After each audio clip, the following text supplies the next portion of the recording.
Bismillahirrahmanirrahim. Assalamualaikum warahmatullahi wabarakatuh. Waalaikumsalam warahmatullahi wabarakatuh. Innal hamdalillah nahmaduhu wa nasta'inuhu wa nastaghfiruh wa na'udzubillahi min syururi anfusina wa min sayyiati a'malina.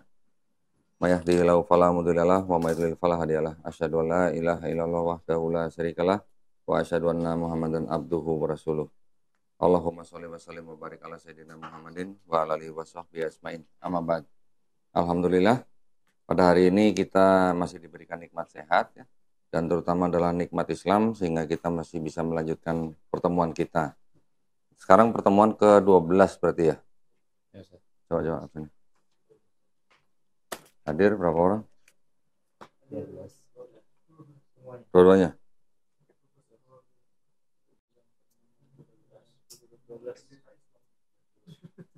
12 bener ya? 3, 7, 12. Oke, hari ini 21 November ya. 25.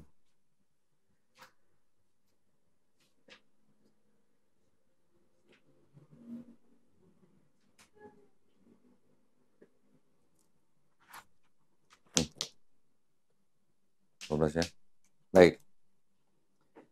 Hari ini kita akan bahas mengenai 25 alasan mengapa Yesus bukan Mesias yang dijanjikan dalam pandangan Yahudi. Nah, penting nggak nih? Kira-kira? Penting ya, karena kan gini, kan kita mengetahui bahwa Yahudi tidak mengakui Yesus sebagai Mesias. Kristen mengakui Yesus sebagai Mesias plus Tuhan. Ya. Islam mengakui Isa sebagai Nabi. Al-Masih. Al-Masih sama Mesias sama nggak? Sama. Jadi, untuk sosok Nabi Isa Al-Masih ini atau Yesus Kristus, Kristen dan Islam malah yang mengakui sebagai Mesias atau Al-Masih. Cuman, pandangan Al-Masih di dalam Islam untuk Nabi Isa itu berbeda dengan pandangan Mesias di dalam Yahudi. Ya, dalam Yahudi. Kalau di dalam Yahudi itu ada pandangan bahwa ada Mesias yang dijanjikan yang datang itu nanti gitu. Nanti kalau di bumi ini udah gak ada perang. Dan itu akan menjadi raja orang Yahudi. Ya. Dan datangnya itu nanti kalau semua orang sudah mengenal yang katanya Hashem atau Tuhan Sang Pencipta gitu. Nah, pandangannya di dalam Islam kalau mengenai Isa kan Al-Masih, tetapi kan bukan seperti yang pandangannya Yahudi gitu. Bukan Al-Masih sebagai raja suatu bangsa, bukan gitu ya. Tapi kalau di Islam memandangnya Al-Masih untuk Nabi Isa putra Maryam itu adalah karena dia diberikan mukjizat dengan cara mengusap. Al-Masih itu juga bisa mengusap gitu ya. Memang kalau arti daripada Al-Masih atau Kristus atau Mesias itu arti yang sebenarnya adalah yang diurapi gitu ya. Nah, oke, kita nggak apa-apa, kita nggak usah mencari lebih dalam definisi daripada Al-Masih itu. Tetapi sekarang gini, kan masing-masing punya perspektif sendiri-sendiri gitu kan, tentang Al-Masih, Kristus, dan Mesias. Walaupun ini semua artinya sama. Tapi pandangannya kan berbeda-beda. Nah, yang perlu kita sekarang amati atau cermati, yaitu Kristen ini kan berasalnya juga boleh dibilang berasal dari Yahudi juga. Ya kan, pecahannya Yahudi juga gitu. Bedanya kalau yang Yahudi rabbinik atau yang disebut dengan Judaisme dibandingkan dengan Kristen, bedanya kan hanya Kristen mengakui Yesus sebagai Mesias yang dijanjikan. Pertama itu. Sedangkan Yahudi rabbinik tidak mengakui Yesus sebagai Mesias yang dijanjikan. Kemudian Kristen mengangkat Yesus sebagai Kristus atau Mesias ini selain Mesias juga menjadi Tuhan gitu. Tuhan yang turun sendiri ke bumi gitu. Itu kan pandangannya Kristen kan, perspektif Kristen kan begitu. Nah, itu yang ditentang oleh Yahudi atau Yahudi rabbinik atau Yudaisme, di mana mereka tidak melihat yang namanya Mesias itu sebagai Tuhan yang turun sendiri ke bumi. Nah, menurut Yahudi ini, pandangan yang memahami atau mempercayai bahwa Mesias itu adalah Tuhan sendiri yang turun ke bumi itu adalah pandangan dari pagan atau paganisme. Ya, kan pagan-pagan memang yang mempercayai bahwa dewa-dewa itu bisa jadi manusia gitu kan, punya anak manusia, setengah dewa gitu kan. Nah, sekarang kita akan bahas nanti hari ini 25 alasan dari Yahudi, ya, dari Yahudi Rabbinik bahwa Yesus itu bukan Mesias yang dijanjikan. Oke, kita mulai ya. Tolong, Rey. Nah, ini judulnya ini. Ini dirangkum oleh seorang rabi yaitu Daniel Ventreska, senior volunteer dari organisasi Jews for Judaism. Oke. Ini udah saya terjemahkan. Alasan yang pertama, Mesias Yahudi itu harus menjadi manusia yang lahir secara alami dari suami dan istri. Jelas ya ini ya. Dia tidak menjadi Tuhan atau manusia yang lahir dari kelahiran supernatural atau perawan seperti yang diklaim oleh orang-orang Kristen. Tidak ada dalam Bible kita atau Bible-nya Yahudi maksudnya yang mengatakan bahwa Mesias akan menjadi dewa atau seperti Tuhan. Jelas kan? Gagasan bahwa Tuhan akan mengambil bentuk manusia adalah menjijikan bagi orang Yahudi karena bertentangan dengan konsep kita tentang Tuhan sebagai berada di atas dan di luar batasan tubuh dan situasi manusia. Jelas ya semua ya? Jadi Mesias buat Yahudi itu bukan Tuhan gitu. Tetap manusia yang biasa, manusia biasa gitulah. Manusia yang lahir alami dari suami istri gitu. Dan di Yahudi juga tidak menerima kelahiran dari seorang perawan. Okay. Artinya Yahudi tidak menerima kelahiran seorang manusia yang tidak berasal dari hubungan badan manusia. Itu pandangan Yahudi. Walaupun saya pernah dihubungin sama seorang profesor bahwa dia bisa menjelaskan emang bisa seorang wanita mengandung tanpa hubungan suami istri. Itu ada. Di Islam, kita mempercayai bahwa Nabi Isa Al-Masih ini lahir dari perawan suci juga kan? Ya, dari Maryam yang tidak ada hubungan dengan suami istri. Jadi artinya, nah jadi pandangannya gini kalau kita lihat. Yahudi tidak mengakui kelahiran dari seorang perawan. Kristen mengakui Yesus lahir dari perawan suci Maria. Islam juga mengakui bahwa Nabi Isa lahir dari seorang perawan suci yaitu Maryam. Kelihatan perbedaannya kan? Tetapi kira-kira kalau misalnya di Kristen Yesus lahir dari perawan suci Maria, terus dianggap Yesus itu menjadi Tuhan, di Islam Isa lahir dari perawan suci Maryam. Ini ada kesamaan kan? Sedangkan kesamaan ini ada hubungannya dengan kepercayaan pagan. Di pagan juga ada kelahiran dari perawan suci. Contoh, kan kita udah pernah sering mendengar ya, ada Dewa Mitra, ada dewa-dewa yang lain lah ya. Terus bagaimana dengan kedudukan Nabi Isa di dalam Islam? Apakah ini juga mengikuti pagan? Jawaban kan, pertanyaan nih. Kira-kira gimana menurut teman-teman? Apakah Islam juga meniru pagan? Nah, ini dulu jadi pertanyaan juga buat saya. Saya cari tahu gitu. Gimana kalau ditanya begitu? Jadi artinya kalau ada orang bertanya, kan Kristen mengakui Yesus lahir dari perawan suci, dianggap pagan. Nah, sekarang bagaimana dengan Islam? Isa Al-Masih juga lahir dari perawan suci, dari Maryam. Apakah itu bukan pagan?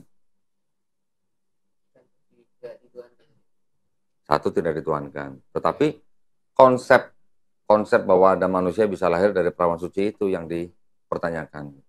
Bukan masalah dia sembah jadi Tuhan atau tidak. Gitu. Kira-kira gimana? Ya, sebagai seorang Islam ya tidak mengikut pagan. Nah, alasannya apa? Alasannya ada dalam Al-Quran, jadi disebut langsung. Hah? Disebut langsung dalam Al-Quran. Ya, kita tahu memang disebut langsung. Teman, bagaimana membuktikan bahwa itu bukan mengikuti konsep pagan? Gitu. Nah, itu yang belum ketemu. Ayo gimana teman-teman? Teman-teman ini kan calon dai nih ntar. Calon dai yang belajar kristologi. Ada kesamaan konsep kelahiran dari perawan di Kristen dan Islam. Sedangkan Kristen ini boleh dikatakan mengikuti atau meneruskan ajaran pagan. Bagaimana dengan di Islam?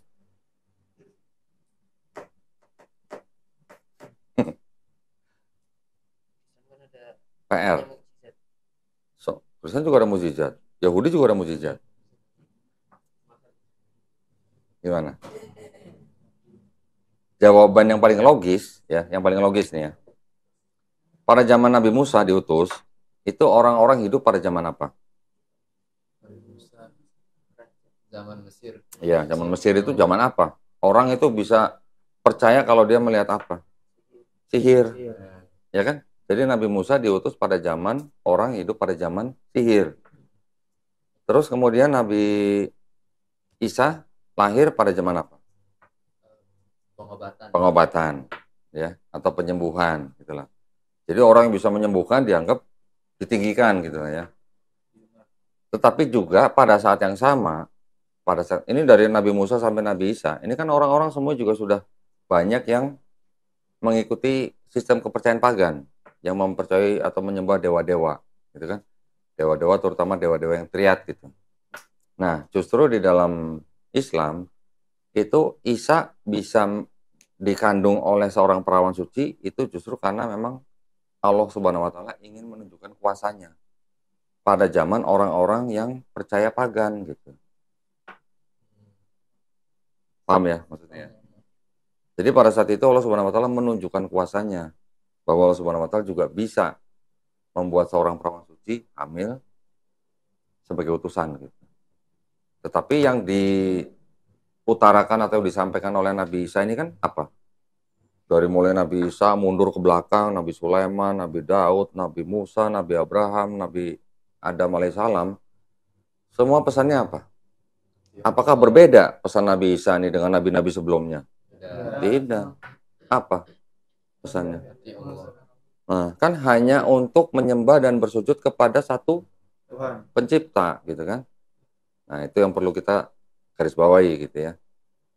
Oke, kita lanjut. Ini yang alasan satu, ada mau ditanya? Kita bahas per poin-poin aja. Ini nanti ada 25 poin nih, cukup banyak nih. Kalau udah jelas semua, lewat. Next ya. Alasan 2. Mesias Yahudi diharapkan untuk mengembalikan orang-orang Yahudi ke tanah mereka. Nah, ini sentimen nih berarti nih. Ini udah ada sentimen. Berarti kan ini nanti ada kaitannya dengan Israel Palestina nih, ya. Yang kedua, Yesus lahir ketika orang-orang Yahudi masih tinggal di tanah mereka sebelum mereka pergi ke pengasingan. Paham maksudnya ya? Dia tidak dapat mengembalikan mereka ke tanah mereka karena mereka masih tinggal di dalamnya. Jadi maksudnya orang-orang Yahudi kan percaya bahwa yang namanya Mesias itu nanti datang untuk mengembalikan orang-orang Yahudi yang terpencar. Sedangkan Yesus lahir kan orang Yahudi masih di tanah mereka. Gitu. Ya, ini alasan kedua. Alasan 3, Mesias yang sebenarnya adalah membangun kembali bait suci di Yerusalem, tetapi Yesus hidup ketika bait suci masih berdiri. Ini maksudnya bait suci yang kedua ya. Orang Yahudi percaya nanti akan ada bait suci yang ketiga. Nah, Mesias yang mereka tunggu-tunggu itu adalah Mesias yang nanti akan membangun kembali bait suci yang ketiga di Yerusalem. Jadi menurut Yahudi, Yesus bukan Mesias yang dijanjikan. Karena pada waktu Yesus lahir, bait suci yang kedua masih ada dan belum dihancurkan. Ya. Alasan 4, Bible Yahudi mengatakan bahwa Mesias akan menebus Israel.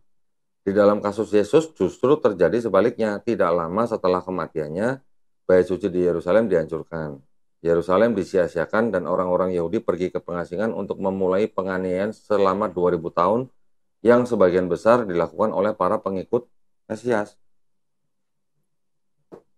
Maksudnya tahu nggak? Jadi orang-orang yang mengaku mengikuti Yesus malah mempersekusi orang-orang Yahudi kan selama 2000 tahun. Nanti ada daftarnya. Kita tahu sendiri lah ya. Ada Holocaust. Ya. Betul kan? Ada Inkuisisi Spanyol. Ya kan? Banyak sekali. Dan itu baru 2 dari sekian banyak. Alasan 5. Para nabi dalam Bible menubuatkan bahwa ketika Mesias datang, semua bangsa di dunia akan bersatu untuk mengakui dan menyembah satu-satunya Tuhan yang benar. Pengetahuan tentang Tuhan akan memenuhi bumi, dunia akan dipenuhi dengan pengetahuan tentang Tuhan, seperti air menutupi lautan di Yesaya 11 ayat 9. Ini pandangannya Yahudi nih. Kriteria Mesias itu yang seperti di Yesaya 11 ayat 9. Nah, sedangkan kekristenan pecah menjadi banyak sekte yang saling bertentangan, yang terus-menerus berperang satu sama lain, dan sebagian besar dunia terus menyembah berhala, bahkan sampai hari ini dunia jauh dari penyembahan satu Tuhan. Ya. Alasan keenam, ketika Mesias sejati datang, pengaruhnya akan meluas ke semua orang yang akan menyembah Tuhan di Bait Suci di Yerusalem. Nabi berkata, untuk rumahku akan menjadi rumah doa untuk semua bangsa. Ini jelas belum terjadi dan karena itu Mesias belum datang. Ya, ini alasan keenam. Alasan tujuh, selama masa Mesias, roh baru akan menguasai dunia dan manusia akan berhenti melakukan dosa dan kejahatan. Ini terutama berlaku untuk orang Yahudi. Taurat mengatakan bahwa Tuhan yang akan menyunat hati Anda dan hati anak-anak Anda untuk mencintai Tuhan yang diajarkan para nabi, dan umat Anda semua benar, mereka akan mewarisi bumi selamanya. Ini yang disebut dengan sunat hati. Kita ingat mungkin dengan ajaran Paulus ya, tentang sunat hati ya. Dari mana Paulus mendapatkan ide ada konsep sunat hati gitu, atau sunat rohani gitu lah. Sebenarnya juga dari Perjanjian Lama. Tetapi bedanya, kalau yang di Taurat mengajarkan sunat hati itu untuk memurnikan hati, supaya apa? Supaya mencintai Tuhan gitu, sepenuhnya. Ya. Tapi kalau Paulus, yang penting sunat hati dan mempercayai Yesus sebagai juru selamat yang sudah menebus dosa mereka dengan cara mati di atas kayu salib, yang sudah menebus dosa waris. Gitu. Ya. Segera setelah zaman Yesus yang tidak mengenal Tuhan dan bahkan tidak mengetahui ilmu pengetahuan dan filsafat memenuhi bumi saat abad kegelapan menguasai dunia. Alasan 7 nih ya. Sekarang alasan 8. Mesias yang sejati akan memerintah sebagai raja orang Yahudi. Nah, Yesus memerintah siapa?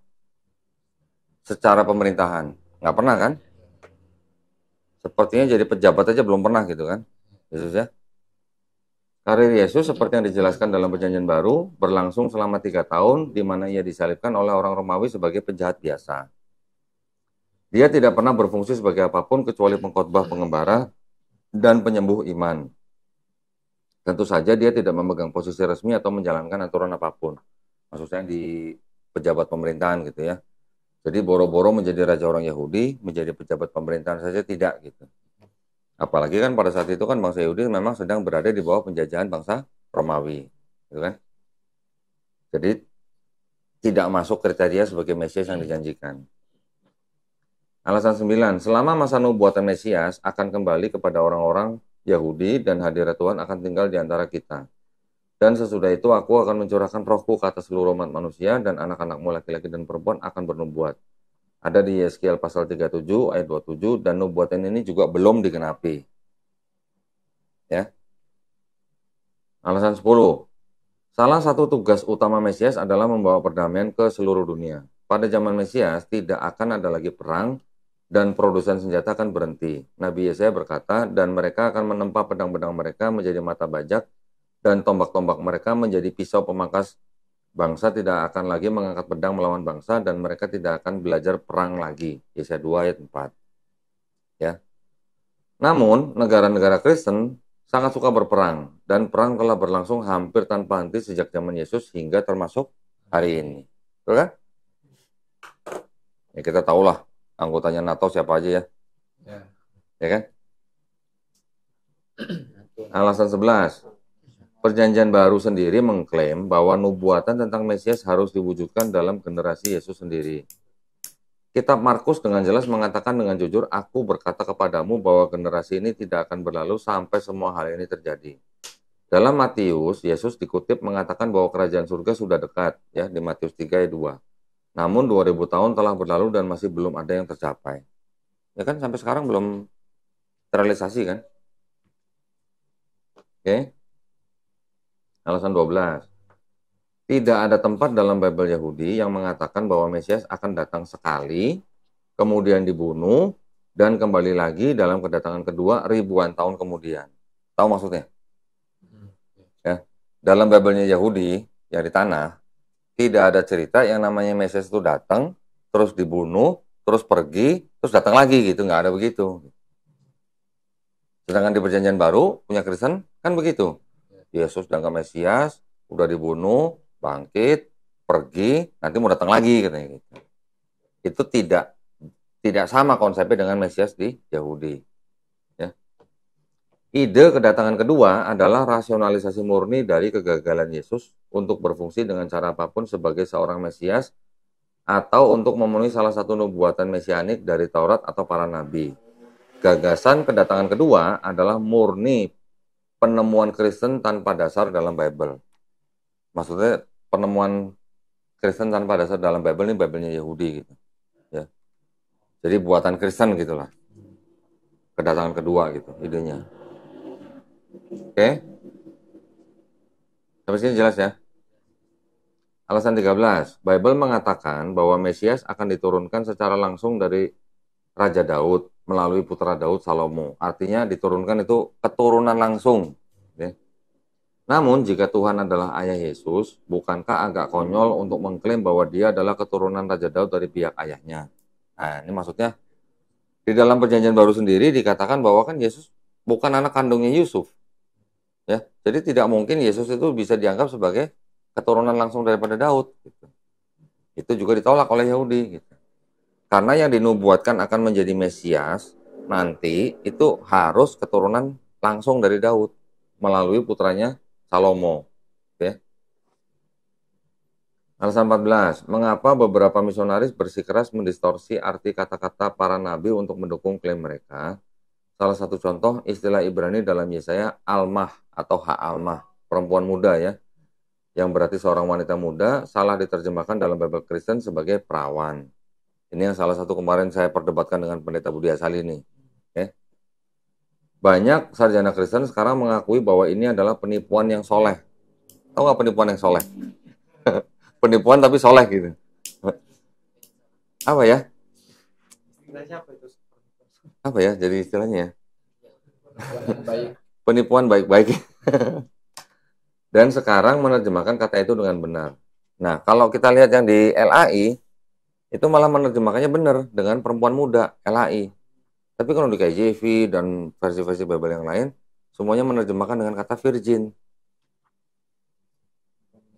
Ini hanyalah salah satu dari banyak terjemahan yang terlewat atau terjemahan yang dipaksakan. Ya. Alasan 15, di kayu salib Yesus mengatakan ampuni mereka Bapa karena mereka orang-orang Yahudi tidak tahu apa yang mereka lakukan.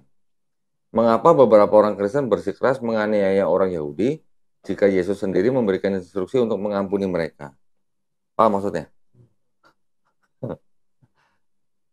Paham ya? Di perjanjian baru ada ayat Yesus bilang ampunilah mereka karena mereka tidak tahu apa yang mereka lakukan. Ditujukan kepada siapa? Orang-orang Yahudi kan. Nah sekarang kenapa Kristen banyak menganiaya orang Yahudi kalau Yesus bilang untuk mengampuni mereka gitu? Ya kan? Tetapi lebih jauh, jika kebangkitannya dari kematian begitu penting untuk menunjukkan siapa dirinya, mengapa itu terjadi secara rahasia dan tidak di hadapan ribuan pengikutnya? Paham maksudnya? Jadi kalau kebangkitan Yesus itu sangat penting untuk menunjukkan siapa Yesus, kenapa peristiwanya diam-diam gitu? Hanya kepada orang-orang khusus dia memberitahu gitu.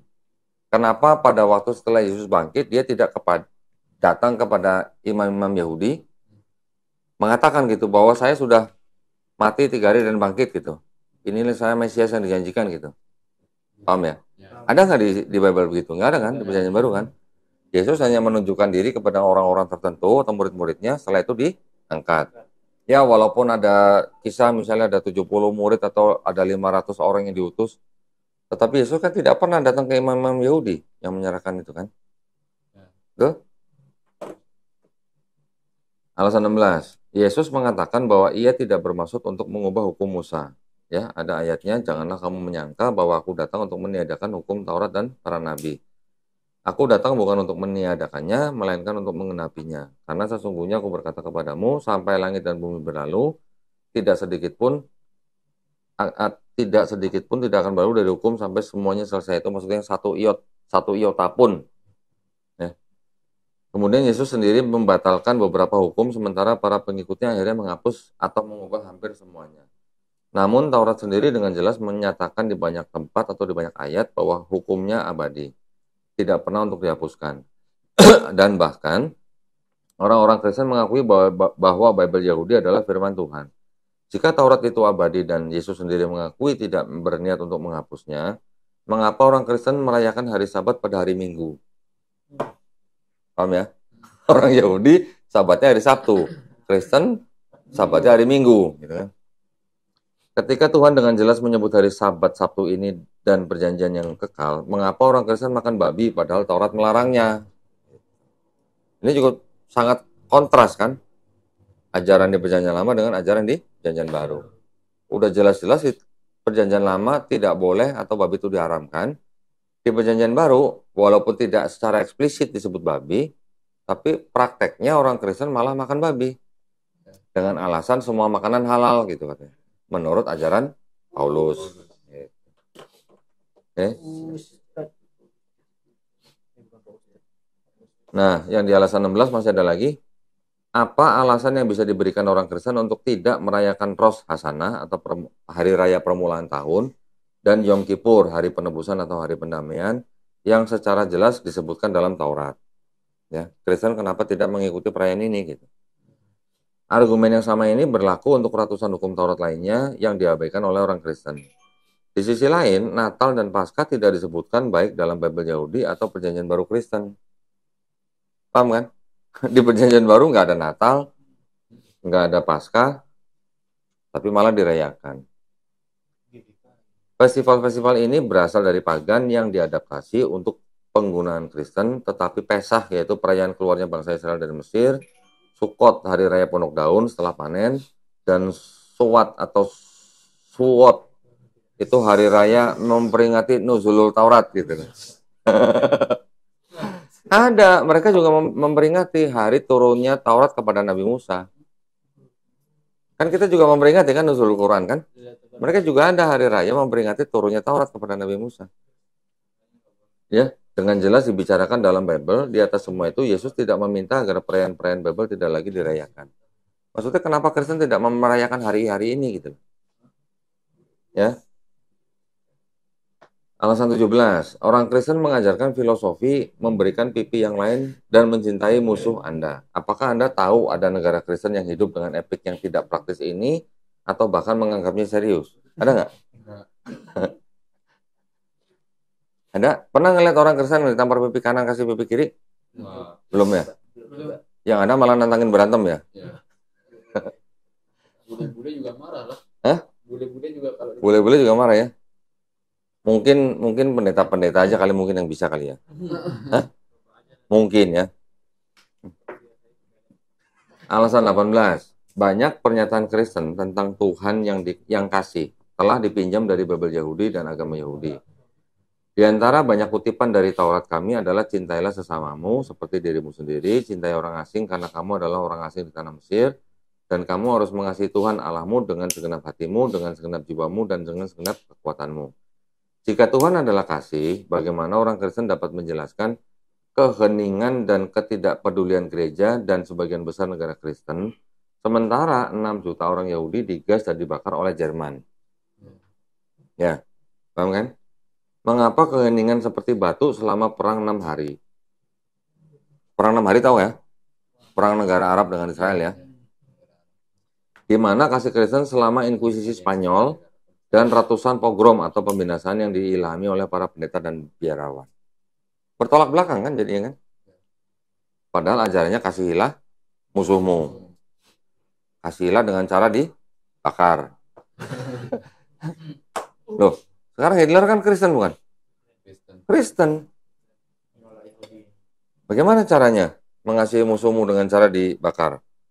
Atau bagaimana caranya mengasihi orang-orang Yahudi di Spanyol pada waktu Inkuisisi? Raja Ferdinand dan Isabella itu.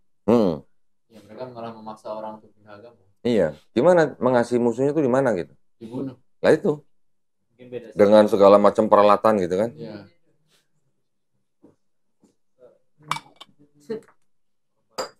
Berikutnya, alasan 19.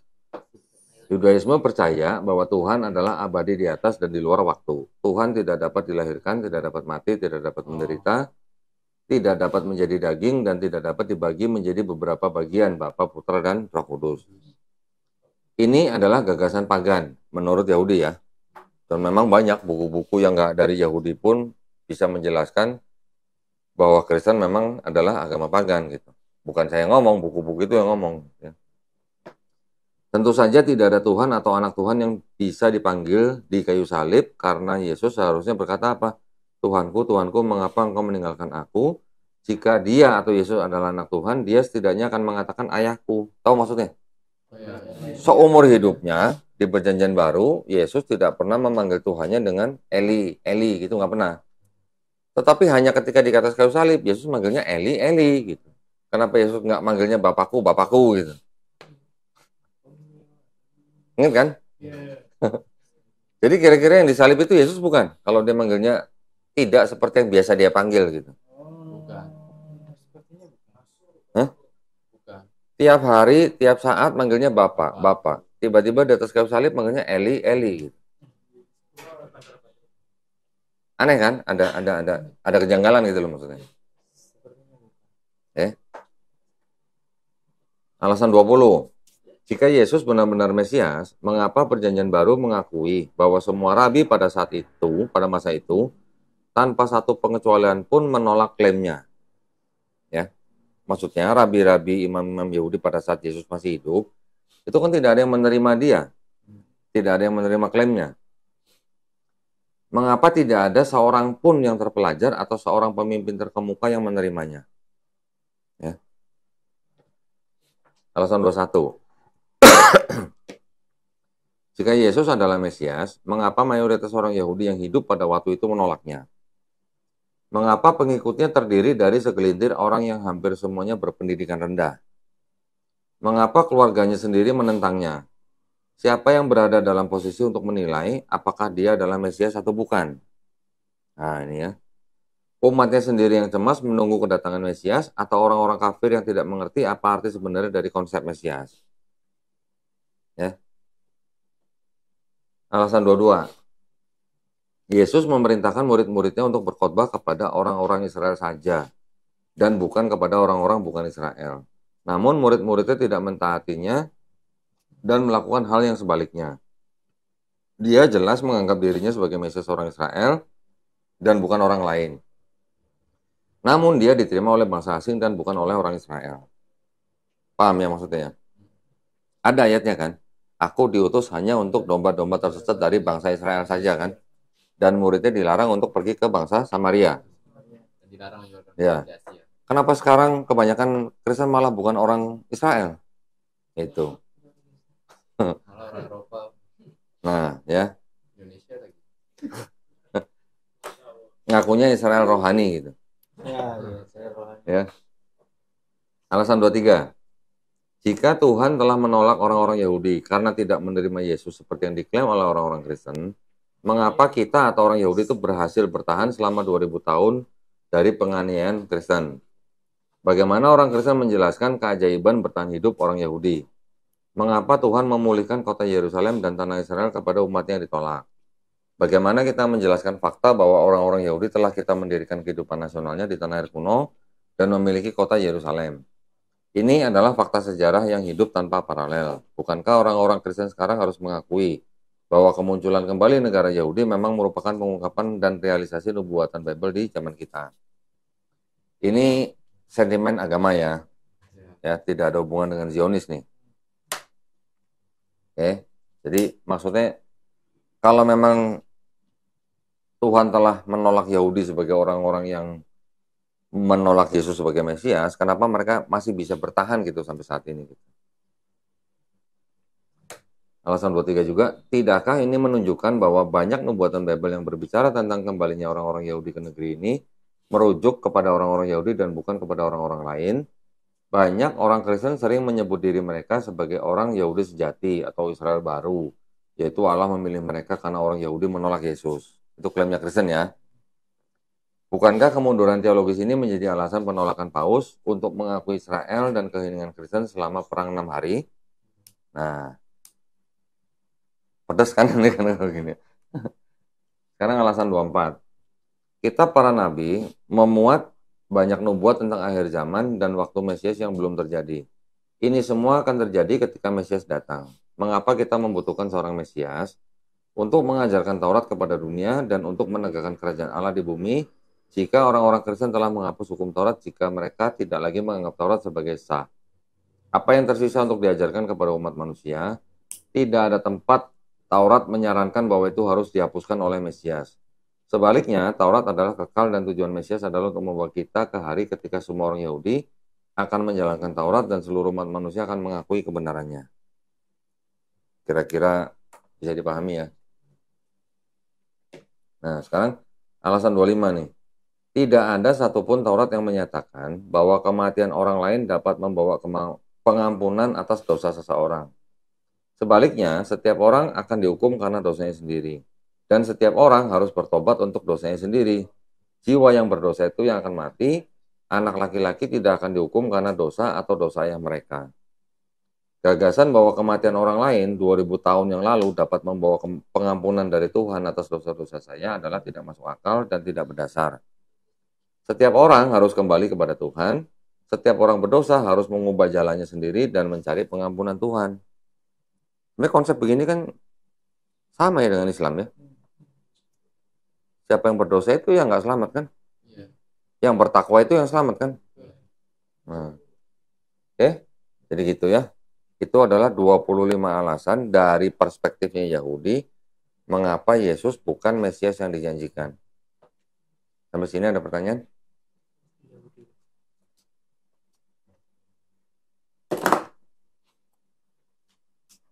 Ya.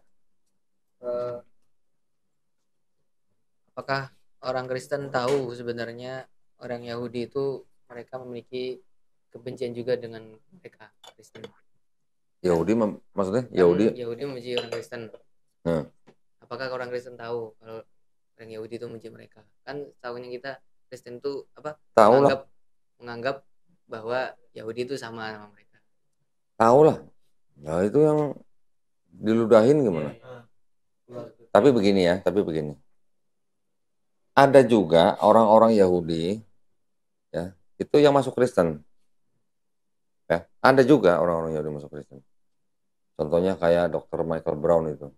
Michael Brown itu juga termasuk scholars gitulah. Dia dari Yahudi, tapi dia masuk Kristen gitu. Jadi memang Yahudi ini terpecah menjadi dua. Yang satu Yahudi Rabinik, satu Yahudi Kristen atau Mesianik gitu. Istilah Mesianik ini sebenarnya juga bisa ditujukan kepada yang Rabinik, karena yang Rabinik juga menganggap Mesianik itu adalah konsep yang Mesias yang belum datang itu gitu. Tapi disebut juga kepada orang-orang Kristen Yahudi Mesianik juga karena apa? Karena mereka percaya Yesus sebagai Mesias. Ya. Jadi memang Yahudinya memang terpecah menjadi dua. Satu kelompok tidak percaya Yesus itu sebagai Mesias, kelompok yang Kristen menganggap Yesus sebagai Mesias. Yang ini, kalau boleh dibilang kayak semacam apa ya, ingin menjadikan yang Yahudi ini untuk masuk Kristen. Jadi mereka memang mati-matian gitu, menginjili orang Yahudi untuk masuk Kristen. Bahkan di Israel sekarang pun mereka melakukan hal seperti itu gitu. Dan yang datang bukan cuma orang-orang Yahudi dari sekitar mereka. Dari jauh pun datang ke Israel untuk menginjili orang-orang Yahudi. Bahkan ada orang-orang Kristen dari Eropa, dari Jepang, dari Korea datang ke Israel untuk menginjili orang Yahudi untuk masuk Kristen. Itu banyak. Nah, orang-orang Yahudi yang Rabinik ini juga melakukan upaya supaya apa? Supaya orang-orang Yahudi yang sudah masuk Kristen kembali lagi ke Yahudi Rabinik. Itu juga ada yang dilakukan. Contohnya seperti Rabbi Tovia Singer. Pernah dengar? Rabbi Tovia Singer itu dia juga melakukan upaya supaya orang-orang Yahudi yang sudah masuk Kristen kembali ke Yahudi. Rabbi Tovia Singer pernah podcast sama saya. Ngobrol langsung. Gitu ya. Ya, mereka pasti tahu lah. Kalau yang disebut yang membenci Kristen itu ya yang Yahudi spesifik, yang Yahudi Rabinik. Kenapa? Karena yang Yahudi Rabinik ini menganggap Kristen adalah penyembah berhala. Atau istilah mereka Avodah Zarah.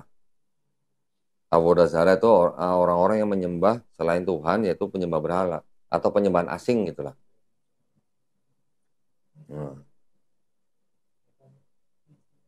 Nah, posisi kita di mana nih? Kita sebagai Islam nih. Ya. Yahudi, Kristen, Islam. Yahudi ini murni monoteisme. Islam juga murni monoteisme.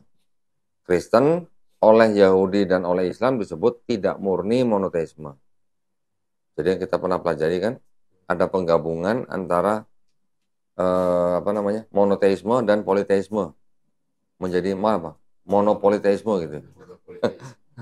Nah, posisi kita ya, kita ini di dalam Islam ini sebagai istilahnya kalau secara institusinya dianggap sebagai agama yang paling muda di antara keduanya, kita ini yang dianggap sebagai apa? Pengingat, ya, pengoreksi kepada mereka berdua gitu loh. Karena kalau di Kristen meninggikan Yesus, di Yahudi meninggikan Musa, mereka kan dua-duanya tidak mengakui Nabi Muhammad SAW. Ya kan? Kita mengingatkan kepada mereka bahwa Isa Al-Masih atau Yesus Kristus dan Musa Al-Masih alaihissalam, mereka dua-duanya juga diperintahkan Allah Subhanahu wa taala untuk memberi peringatan kepada umatnya untuk menyembah dan sujud hanya kepada satu Tuhan. Kan gitu. Ini kuncinya di situ gitulah. Posisi kita di situ gitu. Ya. Ada pertanyaan lagi? Ustaz, untuk Yahudi mesianik tadi, apakah mereka juga menganggap Yesus sebagai Tuhan atau? Mesianik yang di Kristen? Yang Yahudi mesianik. Kan tadi Yahudi jadi dua, ada yang rabbinik sama mesianik. Yang mesianik ini mereka meyakini Isa sebagai Mesias. Nah, apakah mereka juga menjadikan Isa Tuhan juga? Iya. Berarti tercabut dari keyahudian. Iya, jadi orang Yahudi yang sudah masuk Kristen, oleh orang-orang Yahudi ini, Yahudi yang sudah masuk Kristen itu sudah dianggap bukan orang Yahudi lagi. Secara meskipun darahnya ada. Walaupun darahnya ada Yahudi, untuk orang-orang Yahudi yang sudah masuk Kristen, oleh Yahudi rabbinik, ya orang Yahudi itu sudah tidak dianggap menjadi bagian dari Yahudi lagi. Gitu. Sudah bukan orang Jews lagi gitu. Nah, jadi kita di dalam Islam memang kita harus adil ya. Adil dalam arti memandang orang itu bukan dari ras sukunya, tetapi dari apa? Ketakwaannya gitu. Entah dia orang Yahudi, entah dia orang Kristen, kalau mereka akhirnya apa istilahnya menerima Nabi Muhammad SAW dan menerima Islam, yaitu tetap saudara kita. Tapi bukan berarti karena sekarang Yahudi ini pandangan keagamanya hampir sama dengan Islam karena mereka pure monoteis, ya kita hormati. Ya kita hormati aja. Kalau untuk menghormati sesama manusia, semuanya kita harus hormati. Entah itu Yahudi, entah itu Kristen, entah itu Hindu, Buddha, dan semuanya. Sebagai sesama manusia, kita wajib menghormati setiap manusia. Tapi kalau secara akidah, kita tidak boleh main-main.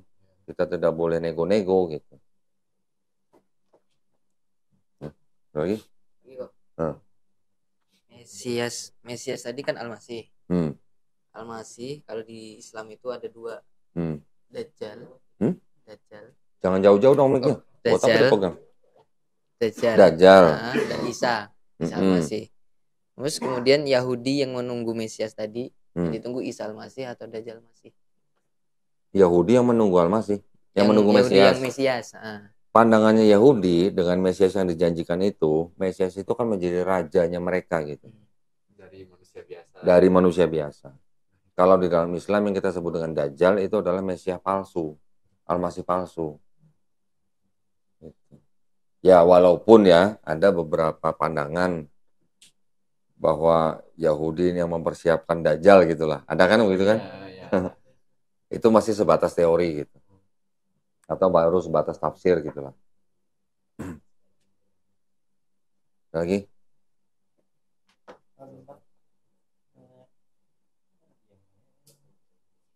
Ya, mic-nya.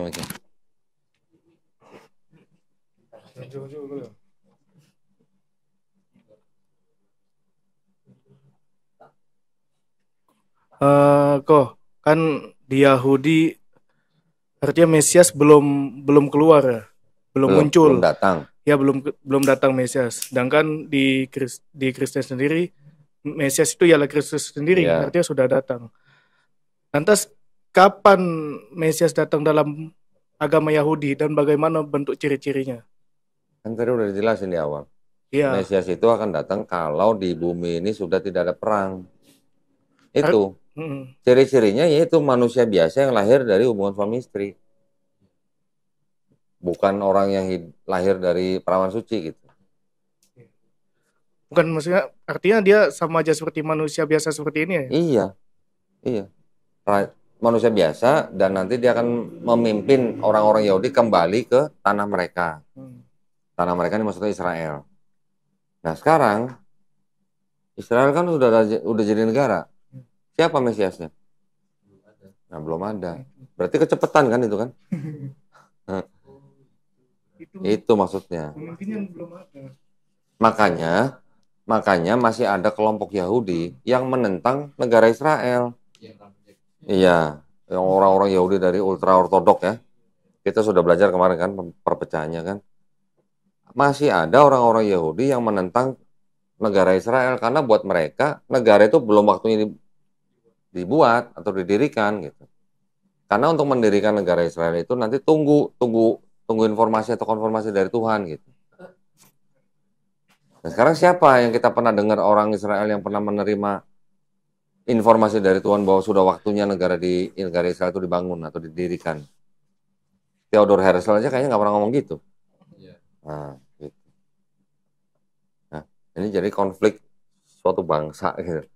Konflik suatu bangsa yang sudah terdiaspora, ada yang pengen buru-buru mendirikan negara karena dianggapnya itu udah mempercepat gitu.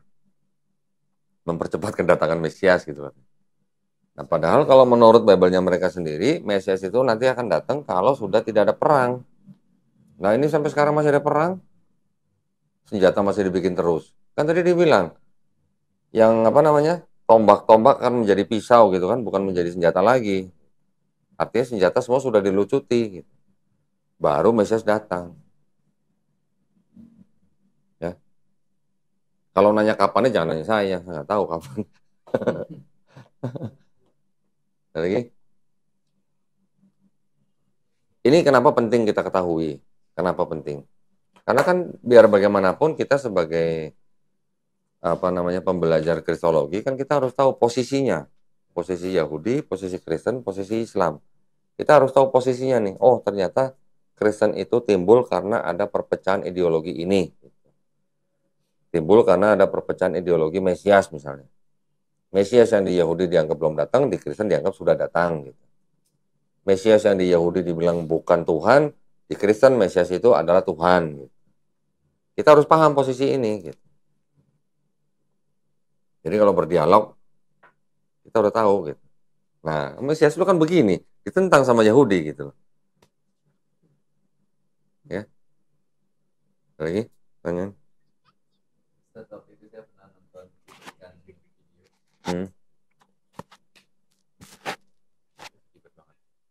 Saya pernah nonton cuplikan video pendek antara Benjamin Netanyahu dengan seorang rabi Yahudi. Pakai bahasa mereka tapi diterjemahin. Seperti ini. Kita sudah mengusahakan banyak hal ini, tapi kenapa belum datang Mesias itu? Berarti Mesias yang dimaksud itu yang tadi yang dijelaskan. Berarti selama ini kan perspektif kita mereka menunggu Dajjal gitu. Ternyata Mesias Dajjal itu beda lagi dengan Mesias yang mereka tunggu, dan yang dari Kristen itu beda lagi. Konsepnya berbeda. Konsepnya beda.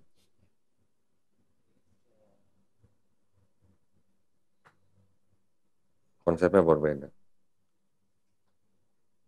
Nah, kan tadi dijelaskan kalau ketika Mesias itu turun semuanya kan udah damai, udah tentram, orang nggak lagi ngerjain keburukan, kejahatan. Jadi misi tujuan Mesias turun yang diyakini Yahudi itu apa? Itu membawa damai. Membawa damai untuk bangsa Yahudi kembali ke tanah mereka.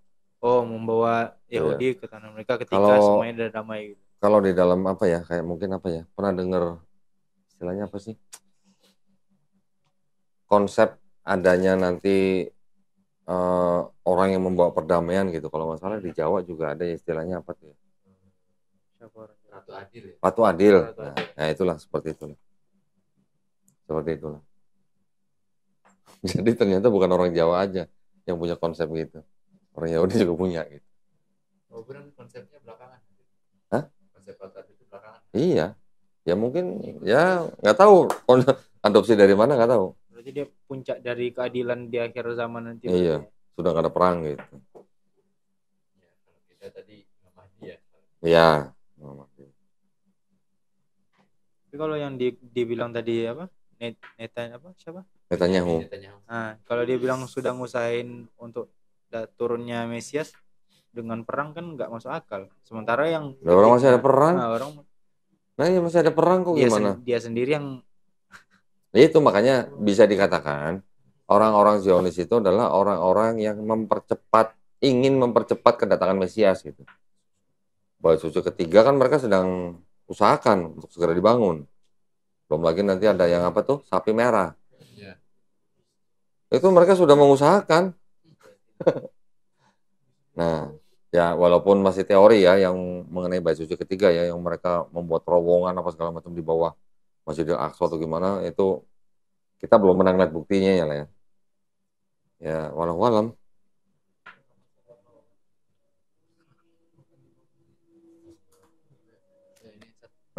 Tadi saya sempat baca buku Cak Nur, Dr. Nurholis Majid.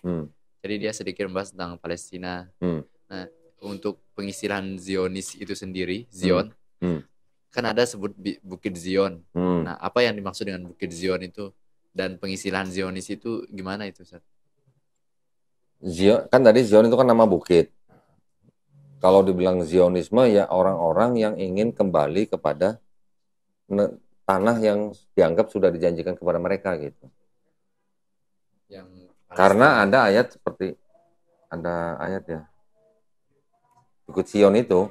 Jadi seolah-olah mereka ingin kembali kepada tanah mereka dengan misi supaya mereka tidak dipersekusi oleh bangsa lain gitu. Ya. Dari situ. Berarti Zion itu udah merujuk langsung ke Baitul Maqdis? Kalau dari katanya Zion sih sebenarnya bukan Baitul Maqdis, Bukit Zion sebenarnya. Tapi kan tempat berbeda. Tempat berbeda. Tapi kan agendanya kan kita nggak pernah tahu agendanya. Apa yang mereka kejar sebenarnya? Gitu. Azan itu ya? Oke, kita break dulu ya, sholat asar. Nanti kita kembali lagi. Baik, kita lanjutkan ya. Jadi tadi yang pertanyaan tadi apa terakhir Bukit Zion ya? Ya, Bukit Zion. Sebenarnya ya kota Yerusalem itu sendiri itu berada di Bukit Zion. Gitu. Nah, jadi mereka yang beraliran atau berideologi Zionis itu yang mereka ingin kembali ke situ. Gitu. Yerusalem.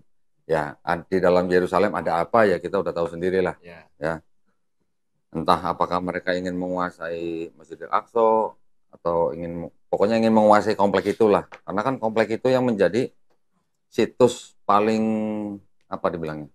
Situs paling suci gitu ya di antara tiga agama itu. Gitu. Cuman kan ya sayangnya kan yang agama yang di tengah-tengah ini kan yang berbeda sendiri gitu. Dilihat dari perspektif yang pertama sama yang terakhir gitu.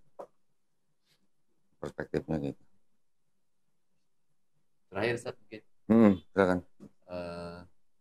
Terkait dengan pandangan orang muslim seperti yang saya baca di Dr. Nurholis Majid Cak Nur.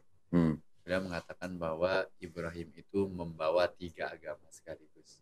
Terus? Nah, pandangan tersebut bagaimana Ustaz? Salah. Karena dia kan orang muslim yang bilang gitu. Muslimnya muslim apa dulu nih? Iya, jelas liberal sih. Liberal. Jadi kalau ada pandangan dari orang muslim bahwa Abraham membawa 3 agama, itu salah.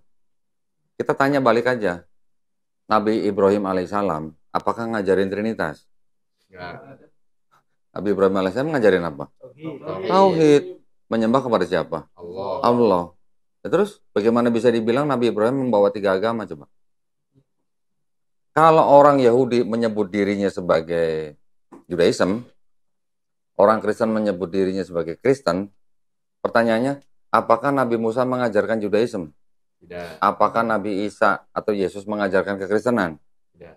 Tidak juga. Jadi sebutan Kristen dan sebutan Judaisme ini adalah sebutan yang mereka buat sendiri gitu. Tapi kalau dilihat daripada ajarannya, Nabi Musa alaihissalam, Nabi Isa alaihissalam, mengajarinya apa sih? Hanya untuk bersujud dan menyembah kepada satu pencipta kan? Apakah Isa mengajari Tuhan hanya punya 3 pribadi? Ada Allah Bapa, Putra dan Allah Roh Kudus? Tidak. Apakah Nabi Musa juga ngajarin begitu? Kan enggak. Jadi kalau ditarik garis benang merah ini kan semua pesan nabinya semua sama sebenarnya. Pesan-pesan daripada nabi dari mulai Nabi Adam alaihissalam sampai Nabi Isa alaihissalam, semua pesannya kan sama. Kalau mau dirangkum dalam satu kalimat kan semua pesan itu hanya la ilaha illallah. Apa ada Allah punya pribadi? Ya, anak punya pribadi, Roh Kudus. Sekarang yang janggal nih, Kalau kita lihat nih ya. Saudara kita yang Kristen kan mengatakan bahwa Tuhan itu roh. Ya. Jadi ada pribadi Bapa yang kata mereka ini roh, tetapi juga ada Roh Kudus. Ya. Nah, sebut aja Allah lah, walaupun terminologinya salah nih. Sebut aja menurut Kristen Allah itu roh, terus ada lagi pribadi Roh Kudus gitu. Kira-kira janggal nggak? Iya, janggal. Janggal ya? Oh, sama-sama. Ini Roh Kudus. Ya. Ada berapa roh? Dua roh. Secara akal sehat aja sudah janggal, karena kalau ini roh, ini ada Roh Kudus, berarti ada dua roh. Kan gitu. Nah. Kan di Bible juga mereka menyebutkan bahwa Allah itu roh, karena itu kita menyembah harus dalam roh gitu kan. Nah, apakah roh Bapa ini itu roh yang disebut Roh Kudus yang turun menjadi burung merpati? Paham ya maksud saya? Mereka bilang bukan. Iya, jadi kalau di Trinitarian kan menyebutnya bahwa anak bukan Bapa, Bapa bukan Roh Kudus bukan Yesus. Ketiganya tapi mempunyai satu hakikat gitu. Yesus Tuhan, Bapa Tuhan, Roh Kudus Tuhan, tapi bukan tiga Tuhan tapi satu Tuhan. Bapa Maha Kuasa, Anak Maha Kuasa, Roh Kudus Maha Kuasa, tapi bukan tiga Maha Kuasa tapi satu Maha Kuasa. Nah, itu kan memang ya. Nantilah suatu waktu kita bahas itu ya, yang buku-buku mengenai ciri-ciri pagan dan apakah Kristen ini penerus agama pagan gitu. Karena semuanya kan sama konsepnya. Tiga. Kemudian ada Tuhan yang mati, disalib, kemudian bangkit menjadi penebus dosa. Itu sudah banyak yang konsep yang sama seperti itu udah banyak gitu. Ini ada bukunya nih.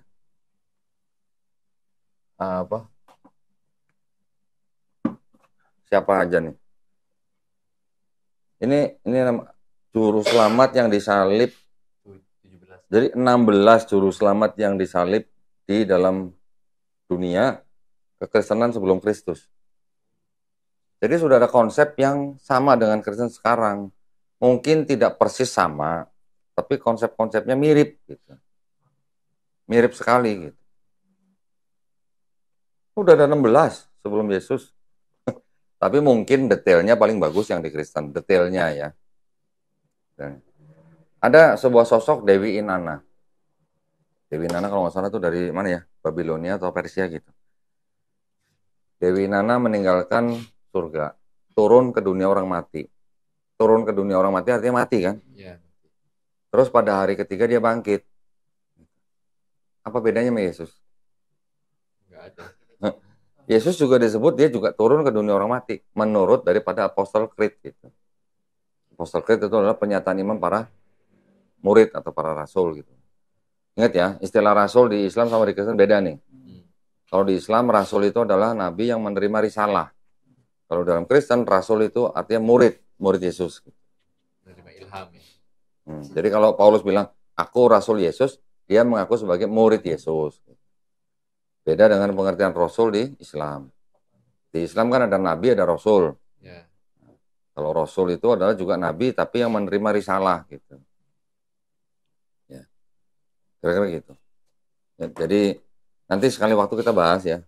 Dan dari beberapa buku ini juga ada buku. Bahkan yang nulis malah anak misionaris nih yang nulis.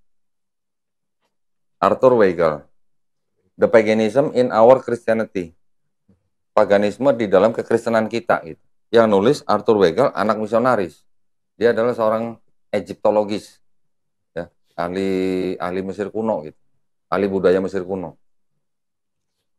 Bahkan ada juga yang menulis gini. Apa tadi? Nah ini. Christianity, an ancient Egyptian religion. Kekristenan sebuah agama Mesir kuno. Nanti kita bahas ya. Saya ambilin poin-poin itu. banyak sekali di sini yang di apa namanya yang ditengarai gitulah bahwa kekristenan itu memang sebenarnya penerus agama pagan. Ya walaupun sekarang mereka mengaku Tuhannya Esa, ya kan mereka mengaku Tuhannya Esa, cuman kan bisa dalam beberapa pribadi gitu kan. Nah itu kan yang selalu menjadi pertentangan terus. Bahkan di dalam Kristen sendiri pun kemarin kita lihat sesama Kristen aja saling membedakan gitu. Ada Kristen yang tidak mau Tuhan dan Bapa itu punya pribadi lebih dari satu gitu kan. Ada yang ngotot harus 3 pribadi gitu. Pak Budi bilang Esanya tidak mutlak. Nah, Pak Hendri Tan bilang very clear. Nah, jadi karena di dalam Kristen sendiri belum final gitu. Tapi kalau di Islam kan mudah. Iya, mudah. Mudah sekali. Ya walaupun di dalam Islam kita bisa mengatakan bahwa Islam adalah satu-satunya Tuhan yang nggak kelihatan gitu. Iya kan? Di dalam Islam ada yang sudah pernah mengaku melihat Tuhan belum? Nggak ada. Walaupun ada sesat. Nah, itu dia makanya kan. Jadi ya Islam satu-satunya agama yang Tuhannya nggak kelihatan gitu. Tapi karena nggak kelihatan itulah kita jadi beriman gitu. Karena kita bisa melihat karyanya. Tapi kalau di Kristen mereka harus melihat gitu. Harus terlihat secara fisik ada Tuhan yang jadi manusia gitu. Bedanya di situ. Itu kan memang filsafatnya Yunani kuno. Iya sih. Sebenarnya kalau Tuhan jadi manusia kayak dewa-dewa dong. Nah, memang. Lah kan saya bilang Helenisme. Helenisme filosofi nih yang di sini. Kan ini ada sebuah kitab New American Bible. Di Yohanes 1:1 yang pada mulanya adalah firman itu bersama-sama dengan Allah dan firman itu adalah Allah. Di sini ada catatannya nih, yang saya kuning ini. Ini adalah filosofi Helenistik. Helenistik filosofi. Gimana dong? Yang aku ini loh, bukan saya loh. Ini Bible loh nih. Ya, cuman kalau ada Bible yang ada catatan begini kan berarti kan mereka jujur. Bagian dari kitab suci. Bagian dari. Kata Pak Budi. Kalau kata Pak Budi kan bukan. Bahkan dia bilang kan apa namanya ada yang salah. Jadi kalau kata Pak Budi kan apa yang dia pahami itu yang paling benar gitu. Yang lain salah gitu kan. Pak Isra jadi sesatin ya. Ya. Jadi ya itu yang namanya apa? Kalau yang menurut buku apa tuh yang kalian juga pernah baca mungkin yang Parasit Akidah itu. Ya, itu karena memang kan selama ratusan tahun bahkan ribuan tahun bangsa Israel itu hidup di bawah penguasaan bangsa yang pagan gitu. Dari mulai Mesir berapa tahun? Di Bible tulisnya 430 tahun. Bangsa Israel menjadi budak bangsa Mesir.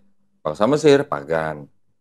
Setelah mereka dibebaskan oleh Nabi Musa alaihissalam, masuk ke dalam tanah Kanaan, mereka dipimpin oleh hakim-hakim, kemudian mereka menjadi kerajaan, dipimpin oleh Raja Saul atau Talut, kemudian diganti dengan Raja Daud, Raja Sulaiman. Setelah mereka pecah menjadi Israel Utara dan Selatan, yang utara akhirnya dikuasai oleh bangsa Assyria. Bangsa Assyria juga pagan, ya kan? Setelah itu bangsa Babilonia masuk, utara sama selatan dikuasain, dikirim ke Babilonia. Babilonia juga pagan. Di Babilonia malah ada Trinitas yang pertama. Pernah dengar nggak? Tamrus, Namrus, Semiramis. Namrus. Semiramis. Belum pernah? Ya. Namrus itu Nimrod. Nah, punya istri Semiramis. Punya anak Tamrus. Patung yang megang bayi itu nih. Nah, ada. Itu patung yang di Amerika, Liberty. Itu dianggap menyerupai Semiramis. Liberty? Ya, jadi Namrus, Tamrus, Semiramis itu adalah konsep Trinitas pertama kali di dunia. Ya, tadi udah Babilonia kan. Habis itu Persia datang, Babilonia dikalahin. Ada Persia berarti kan? Persia juga pagan nggak? Pagan juga. Nah, dewa mitranya Persia kan dibawa sama Romawi kan? Disembah oleh Romawi kan selama 400 tahun kan? Pagan juga. Setelah Persia datang Yunani, Alexander the Great.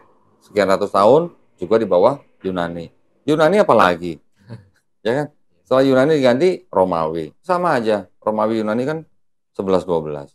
Jadi selama ratusan tahun bahkan ribuan tahun bangsa Yahudi atau bangsa Israel itu memang sudah berada di bawah pengaruh bangsa-bangsa yang pagan gitu. Terus kalau ada sempalan yang keluar dari ajaran murninya menjadi ajaran yang mirip dengan penguasa-penguasa sebelumnya, mustahil nggak gitu? Ya nggak mustahil gitu. Pasti ada lah. Pengaruhnya pasti ada. Yang namanya bangsa yang dikuasain bangsa lain pasti ada asimilasi lah. Begitu aja bangsa Indonesia banyak belasaran Belanda kan? Iya. Buktinya juga ada kok dalam Al-Quran. Waktu minta Samiri bikin patung sapi kan? Nah itu, iya. Sudah jelas. Samiri itu bukan bangsa Israel asli ternyata. Dia adalah bangsa Mesir yang ngikut bangsa Israel keluar dari Mesir. Nah, dia pasti udah terbiasa menyembah patung dong di Mesir gitu. Dan orang Yahudi ikut deh, berarti udah biasa. Nah itu, jadi nggak usah orang yang bukan Israel asli, orang Israel sendiri pun pasti juga ada yang terpengaruh oleh ajaran pagan. Nah, jadi kalau ada dari Yahudi ini yang kemudian nyempil atau keluar dari Yahudi mengikuti ajaran pagan karena mereka sudah ribuan tahun di bawah bangsa-bangsa pagan, ya nggak mengherankan sih sebenarnya. Seperti orang Indonesia yang terpengaruh Belanda. Iya, ya pengaruh. Namanya penjajah, penguasa, datang pasti bawa budayanya. Gitu. Ya. Cuman kan yang lucu jadi gini. Di dalam kitab mereka kan ada bilang, kasihilah musuhmu. Ya kan? Ya.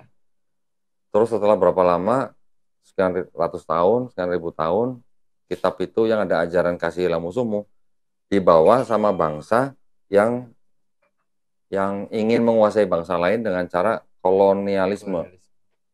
Kolonialisme datang ke sebuah bangsa, ngasih kitab untuk ngikut ajaran kasihilah musuhmu. Gitu. Gimana? Bisa penjajah nih. Datang ke negara ini kalian anggap negara yang baru saya datengin, saya jajah. Saya kasih kitab, ajarilah musuhmu, kasihilah musuhmu. Gitu. Terima kasih. Berarti lu disuruh kasih siapa? Penjajah. Begitu dong. Iya apa enggak? Keren propagandanya. Loh, coba dipikir benar apa enggak? Benar. Terus mereka nggak mengasihi kita, tapi kita... terus di Bible juga tulisan-tulisan Paulus, dia juga mengatakan bahwa pemerintahan itu diciptakan oleh Allah. Tulisannya diciptakan oleh Allah. Jadi kalian harus mengikuti atau mentaati pemerintah. Gitu. Jadi gimana?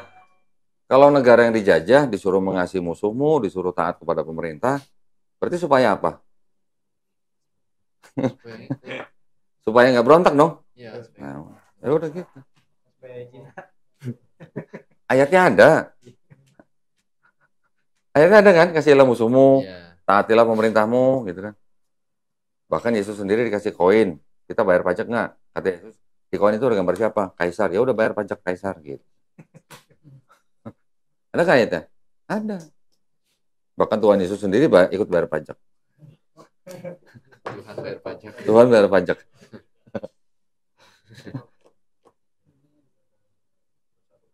Loh memang betul. Di ayat-ayat lain juga betul. Ada cintailah sesamamu.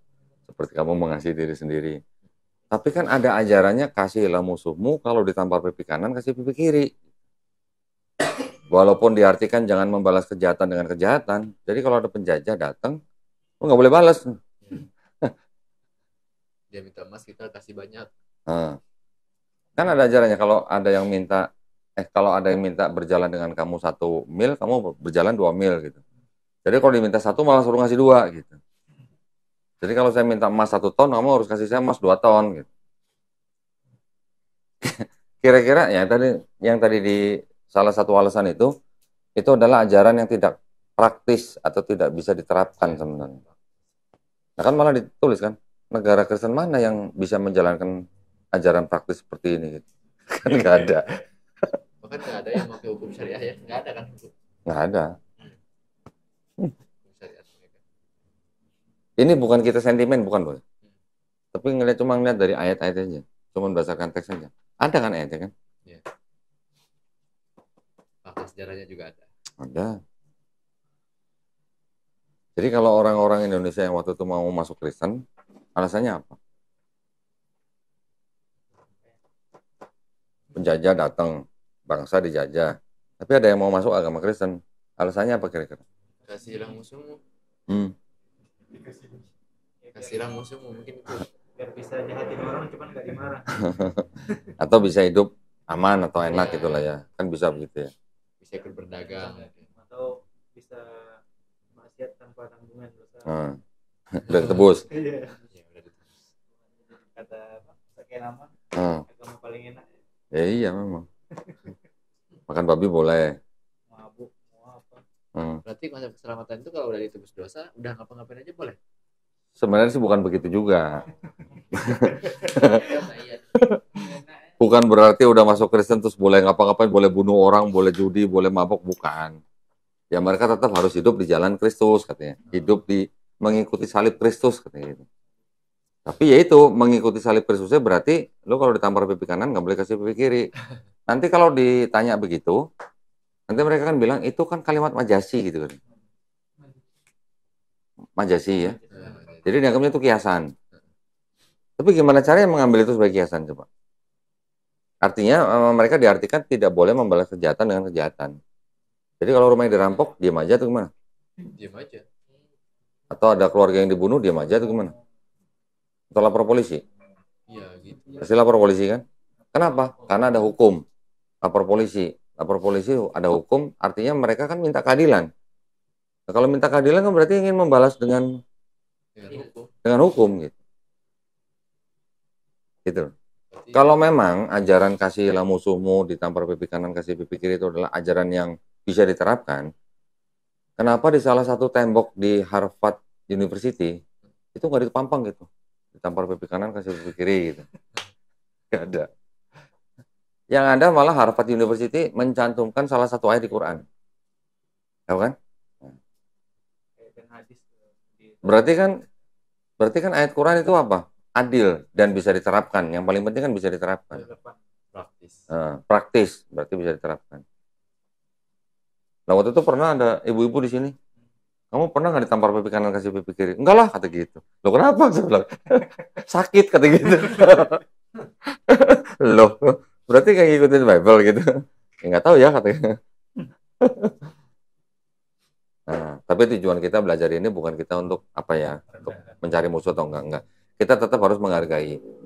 Apapun tafsir mereka, yaitu hak mereka. Cuman ya udah, kalau sudah kita saling-saling menghargai, ya jangan ngajak-ngajak orang masuk agama mereka gitu loh. Maksudnya gitu. Kenapa kita kasih ajaran atau pendidikan seperti ini? Ya supaya kalian udah tahu, oh ajaran mereka tuh begini. Jadi kalau ada yang merayu-rayu masuk agama mereka, sudah tahu duluan gitu. Termasuk tadi yang masalah konsep Mesias. Konsep Mesias itu kalian harus paham benar. Karena Kristen pasti akan membawa-bawa bahwa Yesus adalah, kalau Elia bilang kan Raja Mesias malah kan. Raja Mesias lagi. Pernah jadi raja. Raja Mesias gitu. Nah, jadi kita harus paham posisinya Kristen, posisinya Yahudi, posisinya Islam di dalam memandang konsep Mesias itu. Dan terhadap profil Yesus gitu, atau Isa.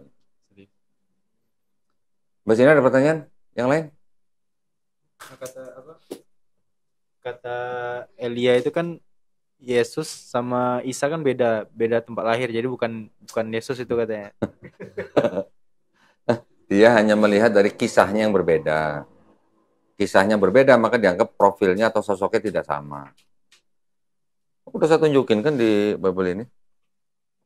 Padahal kan kisahnya pun banyak yang sama. Yang jelas kan gini, Isa atau Yesus, ibunya siapa? Maria. Sama kan? Sama.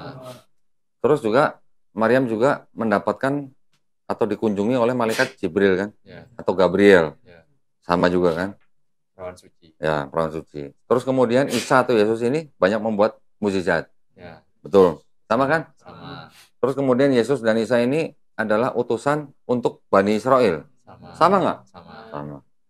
Terus kemudian Isa atau Yesus ini memerintahkan Bani Israel atau bangsa Israel untuk menyembah siapa? Allah. Tuhanku dan Tuhanmu. Ya. Betul. Di Bible ada, di Quran ada. Sama kan? Hanya perbedaannya kisah tentang kelahirannya. Gitu. Dan juga penyalipan. Nah, dan juga penyalipan itu yang berbeda. Jadi ada dua perbedaan nih. Tapi persamaannya kan nggak kalah banyak. Banyak. Malah banyak persamaan daripada perbedaannya gitu kan. Ya, satu lagi kalau di Kristen Yesus kan Tuhan. Kalau kita kan hanya nabi. Nah, Perbedaannya 3 inilah. Tetapi yang namanya sosok atau profil boleh sama, atau nama boleh berbeda tapi profilnya sama. Karena apa? Masalah transliterasi gitu. Kalau dia bilang beda, ya kitabnya jangan pakai Isa Al-Masih dong. Ya. Maksud saya gitu. Atau gerejanya jangan pakai nama Isa Al-Masih dong. Yang udah jelas Isa Al-Masih. Nih. Di screenshot. Apa? Di zoom. Kelihatan nggak? Silsilah Isa Al-Masih. Kelihatan? Kalau dia bilang Yesus dan Isa beda, ya ini jangan pakai nama Isa Al-Masih gitu maksudnya. Mungkin belum baca kitab yang ini. Nggak punya ini pasti. Oh ya, pasti nggak punya ini. Padahal murah, harganya 60.000 ini. Kan beda-beda. Beda-beda apa? Beda-beda itu versi. Bible-nya. Iya, berarti dia nggak pernah ngeliat Bible yang ini. Padahal yang dia pegang juga terbitan LAI, ini juga terbitan LAI. Tuh LAI. 2011. Malah yang dia pegang itu TB, terjemahan baru. Itu diterbitkan tahun 1974. Iya. Ini 2011. Itu bukan, itu TB2. TB2 2023. Yang ini berarti. Nah, itu 1974, ini 2011. Kenapa masih ada Isa Al-Masih gitu loh. Kalau dia bilang Yesus sama Yesus beda gitu. Mungkin makanya dia bilang gak usah buka Bible, tutup Bible ya. Takut ketahuan. Ya itu pandangan yang masih sempit lah ya. Makanya saya bilang, tangguh. Hah? Apologet tangguh. Tangguh. Dia perlu belajar lagi lah sama pendeta Esra Soro tuh. Mungkin beda gereja. Ya memang pasti beda gereja. Pendeta Esra Soro aja bisa ngomong. Yesua, Isus, Isa, Iso itu hanya transliterasi. Contoh misalnya, kalau di Inggris orang taunya Peter. Di Bible itu apa? Petrus. Sama nggak? Sama. Di Indonesia Peter. Nah, di Indonesia Petrus. Di Inggris Peter. Kalau di Inggris Andrew. Di sini siapa? Andreas. Di Indonesia Andre. Kalau di Inggris James. Di sini siapa? Hah? Yohanes. Salah. Kalau Yohanes di Inggris John. Kalau James di Inggris, di Indonesia apa? Di Bible-nya Indonesia. Yakobus, ada Yakobus. Nah, yang dimaksud sama nggak? Sama kan? Itu berarti Elia harus belajar yang namanya transliterasi atau paralelisasi nama. Beda kisah itu namanya beda perspektif. Yesus di Bible diceritakan lahir di apa namanya? Domba. Bukan, nggak ada kata-kata kandang domba. Oh. Nggak, coba cari kandang domba kalau ada. Nggak ada, cuman hanya gara-gara ditulis itu diletakkan di palungan, mereka menganggap itu kandang domba gitu. Nah, berarti kan tambahan kata kandang dombanya. Di Bible nggak ada kata kandang domba. Nah, kalau di Islam dilahirkan, diceritakan di bawah pohon korma. Ini kisahnya doang yang berbeda, tapi kan orangnya sama, profilnya sama, sosoknya sama. Pohon kurmanya ada. Pohon kormanya ada. Gitu ya. Jadi ya jangan terlalu sempit gitu wawasannya. Lagi bertanya? Ini agak keluar sedikit Ustaz, dari pembahasan. Keluar banyak tuh nggak apa-apa. Saya masih belum paham. Keluar situ tuh. Saya masih belum paham Ustaz. Kan mengenai Barnabas Ustaz. Apa? Barnabas. Beliau kan salah satu murid Yesus yang paling taat Ustaz. Kalau dalam satu buku itu menyatakan begitu Ustaz. Maksudnya Gospel Barnabas? Enggak, orangnya Barnabas kan murid Yesus katanya. Salah satu murid Yesus. Dalam satu buku itu pernah saya baca. Satu buku apa? Buku mengenai Injil Barnabas. Jadi situ mengungkapkan bagaimana seorang Barnabas ini, yaitu murid Yesus yang paling taat katanya. Di samping Paulus. Terus? Dan salah satu orang tugasnya itu pengkhotbah. Tugasnya apa? Pengkhotbah. Terus? Jadi sini saya ingin bertanya, kenapa seolah-olah nama Barnabas ini jarang kita dengar Ustaz? Ya, jadi gini ya. Yang disebut dengan, ini ngomongin orangnya dulu ya. Orangnya dulu. Barnabas yang murid Yesus, sebentar. Ini saya mau pastiin aja nih, supaya nggak salah. Kan Barnabas itu, yang dimaksud Barnabas itu orang yang bersama-sama dengan Paulus di Antioquia. Betul? Yang setelah mereka tinggal di situ 1 tahun, baru pengikutnya disebut Kristen gitu kan? Nah.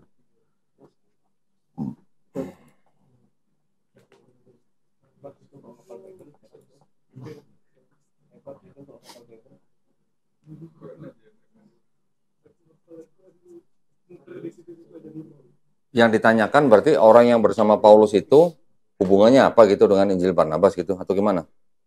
Iya, tokohnya Ustaz. Iya, yang ditanyakan apa pertanyaannya? Yang pertanyaannya itu kenapa nama tidak disebut-sebut? Tidak disebut. Di dalam Bible sendiri. Ada disebut. Ada nih. Enggak, maksudnya seperti enggak beda seperti Paulus gitu. Ya kan dia tidak membuat ajaran yang baru. Kan ajaran dia bukan ajaran yang baru seperti Paulus gitu. Kalau Paulus kan mengajarkan sesuatu yang baru yang tidak pernah diajarkan Yesus. Dosa waris gitu. Ya karena nggak mengajarkan yang baru ya nggak terlalu disebut. Begitu juga yang lain, Petrus, Yohanes, kan gitu. Jelas. Tapi kalau yang mau ditanyakin Gospel of Barnabas, saya kasih ada beberapa informasi nih. Jadi jangan salah juga ya. Yang disebut dengan Gospel of Barnabas itu sebenarnya ada 3. Yang pertama Epistle of Barnabas. Itu asli. Ya, dokumennya ada. Epistle of Barnabas ditulis kira-kira tahun 70 sampai 132 Masehi. Ya. Itu masuk ke dalam Codex Sinaiticus. Oke. Ini beda dengan Gospel of Barnabas. Terus ada lagi Gospel yang disebut dengan Acts of Barnabas. Ini ditulis di abad ke-5 Masehi. Kalau ini di sini ditulis untuk menguatkan jemaat gereja di Siprus sebagai dasar apostolik bahwa di Siprus ada makam Barnabas. Terus ada lagi yang disebut dengan Gospel of Barnabas. Gospel of Barnabas ini yang ditemukan di akhir abad ke-16 dan akhir abad ke-17 yang ditemukan oleh seorang Morisco di Madrid berbahasa Itali. Nah, yang di Gospel of Barnabas itu yang terakhir saya sebut, itu yang sering-sering dipakai oleh apologet untuk membahas tentang Nabi Muhammad SAW. Kita sebagai umat Islam jangan berdasarkan Gospel of Barnabas itu. Kenapa? Karena di Gospel of Barnabas itu Yesus bukan Mesias atau Yesus bukan Al-Masih. Nah, kalau Islam kan mengakui Yesus sebagai Al-Masih. Nah, jadi malah di Gospel itu kalau tidak salah disebutkan yang Al-Masih bukan Yesus tapi Nabi Muhammad SAW. Udah berbeda kan dengan akidah kita gitu. Jadi jangan pakai. Ya. Kita jangan pakai sesuatu yang tidak dikonfirmasi oleh Islam, baik itu Quran, hadis, menjadi dasar apologet kita. Jangan. Nanti bisa blunder gitu masalahnya. Oke? Yang lain? Ada plus minusnya di dalam gospel itu. Plus minus apa? Yang Barnabas itu kan mengaku Nabi Muhammad, tapi dia sendiri mengatakan Nabi Muhammad itu adalah Mesias. Iya, karena di Tenggarai yang nulis orang Muslim.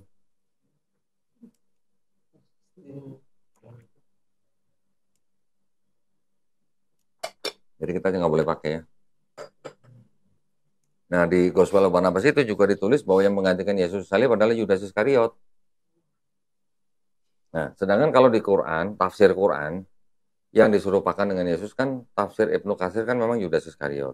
Tapi ada juga tafsir yang lain mengatakan bahwa yang disalib adalah murid paling muda daripada Nabi Isa Al-Masih.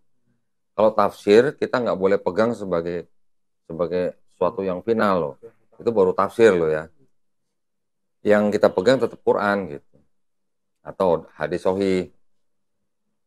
Hadis sahih ada nggak menyebutkan Yudas yang disalib? Belum pernah baca sih saya. Belum pernah dengar kan? Nah, itu baru ditafsir, tafsir Quran. Dan buat kita, umat Islam, nggak penting mengetahui siapa yang diserupakan. Ya. Penting nggak? Ya. Orang Allah juga nggak nyebut namanya. Nah, itu. Jadi kalau nggak disebut, ya udah kita nggak perlu cari tahu. Kalau ada yang menafsirkan, ya boleh-boleh saja. Kalau Allah nggak nyebut, berarti nggak terpenting. Ada lagi? Tanya? Pernah nggak di sini dibahas murid Yesus yang 12 itu nama-nama? Murid? Ada lah. Di Bible juga ada. Cari aja. Paulus itu termasuk? Tidak. Bukan, Paulus tidak termasuk 12 murid. Bisa dia jadi ngaku ya. Oh, kamu belum baca. Oh ya, kalau Paulus kan ngaku nabi. Kan Paulus itu gini. Paulus itu kan tadinya dia adalah panglima Romawi yang kerjanya mengejar-ngejar dan menangkap, membunuh, memenjarakan murid-murid atau yang disebut pengikut Yesus. Setelah Yesus nggak ada, baru pada satu perjalanan ke Damsyik, dia dan teman-temannya mengaku melihat cahaya, mendengar suara. Tapi itu pun kontroversi ya ayatnya. Ya. Setelah itu kan baru dia mengaku bertobat dan mengaku menjadi Rasul Yesus. Semenjak dia bertobat, dia malah mengajarkan tentang Yesus. Nah, yang diajarkan apa? Yesus mati di atas kayu salib untuk menebus dosa manusia. Hukum Taurat sudah dibatalkan dengan matinya Yesus di atas kayu salib. Yesus menebus dosa waris. Upah dosa adalah maut. Penguasa maut adalah iblis. Jadi kalau Yesus nebus dosanya ke siapa? Diri sendiri. Nah gitu. Berarti Paulus sempat ketemu sama Yesus. Ya cuman mengaku melihat cahaya, mendengar suara. Kalau ketemu enggak? Ketemu dalam arti fisik seperti itu nggak diceritakan dalam Bible. Secara maksud saya secara umur mereka nggak umur bedanya 4 tahun. Berarti Yesus meninggal baru dia lahir gitu? Bukan. Lahirnya beda 4 tahun. Jadi kan hidup sejaman sebenarnya, cuma tidak pernah ketemu gitu. Apa? Ini belakang nanya apa? Saya ada pertanyaan tentang Yahudi. Saya butuh penjelasan yang bisa membuat saya paham itu kok. Dari kemarin belum paham, masih rancu tentang Tuhan orang Yahudi. Tuhan Yahudi kan kita sering belajar Yahweh atau disebut Elohim. Sebenarnya entitas Tuhannya itu siapa? Kalau Kristen kan jelas orang tuh nyembah Yesus disebut, ataupun kita mengenalnya Isa. Walaupun pemahamannya berbeda, ada yang memaham Esa ataupun ada yang memahamkan Trinitas, itu golongan mereka masing-masing.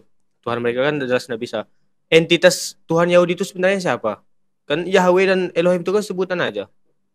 Kalau kita kan jelas Allah. Butuh penjelasan kok yang bisa nggak rancu pikiran biar paham lah. Ya, namanya siapa kamu?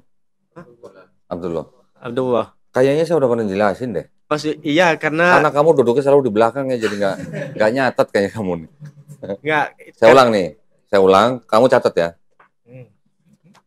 Di dalam Yahudi mereka mengenal 7 nama Tuhan. 7 ya. Catat.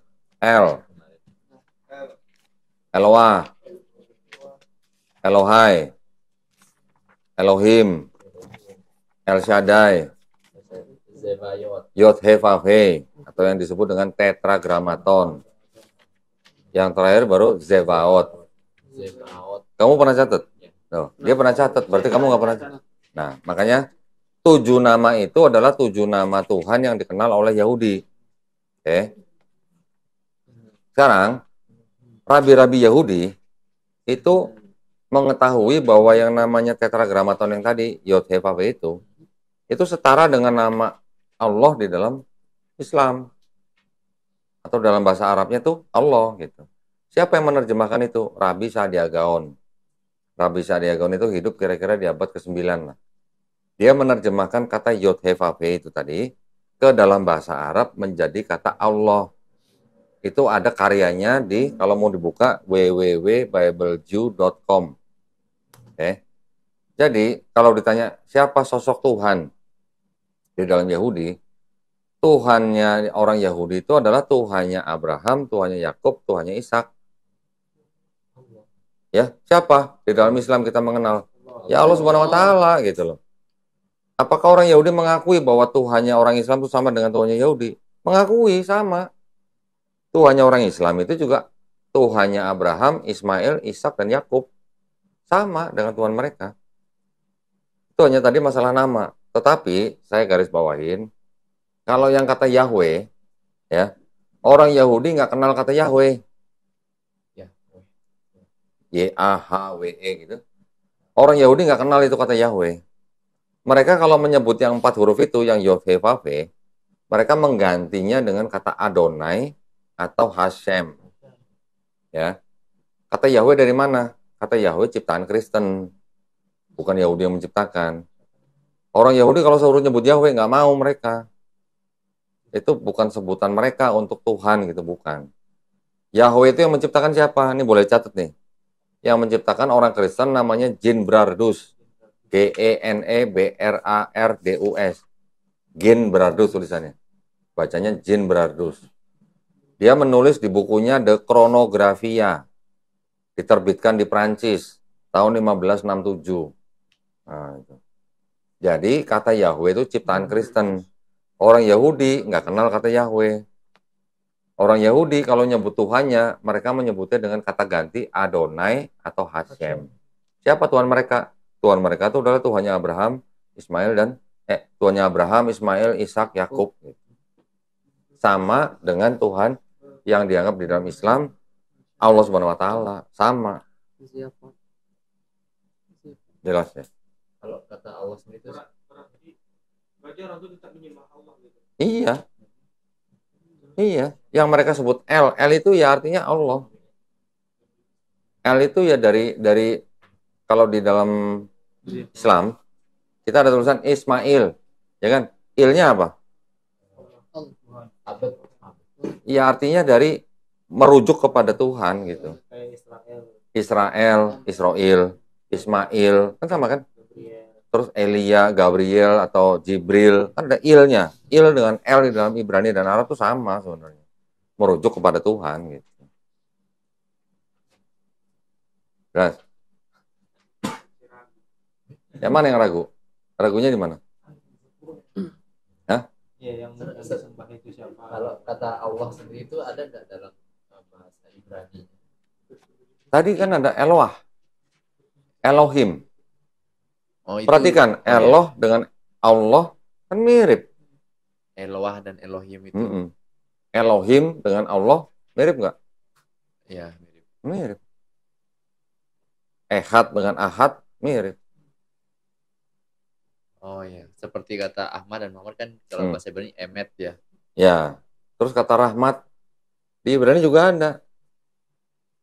Rahmat di dalam bahasa Arab, di dalam bahasa Ibrani juga ada. Rahman mereka tahu. Karena satu rumpun bahasa itu jadi bahasa Semitik. Tapi kata masih ragu? Yod apa sih? Yod Hepave. Tunggu yang itu dulu, itu masih ragu tuh. Masih ragu nggak? Yang ragunya di mana? Kamu ragu atau kamu nggak paham? Nah, mungkin yang ditanya itu kenapa kalau memang yang disembah itu Allah, kenapa harus ada perbedaan segitunya gitu? Ya kan namanya sebuah bangsa yang menerima kitab. Pada saat itu orang-orang itu mengenal Tuhan dengan sebutan itu tadi, yang ada 7 itu nama.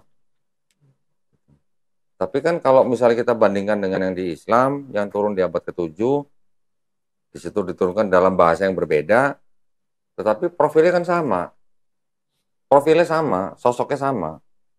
Orang Yahudi mengakui bahwa Tuhannya orang Islam sama dengan Tuhan yang mereka sembah gitu. Tapi kalau tadi nyinggung-nyinggung masalah Kristen, justru Yahudi menganggap Kristen itu sebagai penyembah berhala. Karena mereka merendahkan Tuhan menjadi manusia gitu. Atau meninggikan Tuhan menjadi Tuhan, meninggikan manusia menjadi Tuhan gitu. Masih ragu? Udah enggak? Bahkan ada orang Yahudi kalau ibadahnya ibadah mereka, tapi dalam masjid mereka tetap lanjut, ya. Dalam apa? Dalam masjid mereka jalanin ibadahnya sholatnya gini. Yahudi lah. Gini, jadi kalau dari rabi-rabi Yahudi ya, ada seorang rabi Yahudi namanya Maimonides. Dia membuat aturan-aturan. Jika seorang Yahudi berpergian kemudian tidak menemukan sinagog atau rumah ibadah Yahudi untuk beribadah, mereka boleh masuk ke dalam masjid untuk beribadah. Tetapi mereka diharamkan masuk ke dalam gereja. Kenapa? Karena menurut mereka gereja adalah tempat penyembahan berhala. Sedangkan masjid menurut mereka Itu adalah tempat untuk menyembah Tuhan Yang Maha Esa. Bedanya situ. Orang Yahudi kalau misalnya ketemu di mall gitu, jalan gitu ya, ketemu pohon Natal, dia nggak berani lewat dekat-dekat itu, nggak berani. Dia pasti akan muter gitu, supaya tidak dekat-dekat dengan pohon Natal itu. Karena pagan itu. Paham ya? Tapi mereka yang paling besar musuhnya ke Islam ya. Ya pokoknya kita memandang siapapun, entah itu Yahudi, entah itu Nasrani, selama mereka tidak menzolimi kita harus adil gitu. Itu aja. Kita kan diajarin begitu. Yang tidak memerangi kita juga tidak boleh memerangi mereka. Di Indonesia kira-kira ada nggak Yahudi? Ada, banyak. Sinagognya ada? Sinagognya ada. Tapi ya nggak terlalu banyak, maksudnya paling kalau nggak salah sekitar berapa ya? 200 apa 2000 saya lupa lah. Jumlahnya saya lupa lah. 200 apa 200.000 saya lupa. Boleh nggak kapan-kapan kita berkunjung? Mau? Boleh. Ke Manado sana. Jamnya. Bahkan ada museum Holocaust ya. Oh iya. Yang itu ya. Ada di Manado. Tapi kalau nggak salah di Bekasi juga ada deh. Nanti saya tanya ya. Sinagog. Nanti saya tanya ya. Kalau ada mudah-mudahan nanti kita bisa berkunjung ya. Berarti kalau di sini mereka berpakaian biasa dong? Biasa. Ya kalau sehari-hari mereka biasa. Tapi kalau lagi di sinagog mereka pakai atribut Yahudi. Nanti saya tanya ya. Katanya di Bekasi ada. Mudah-mudahan nanti kita bisa kunjungi ya. Gereja juga. Boleh, nanti boleh.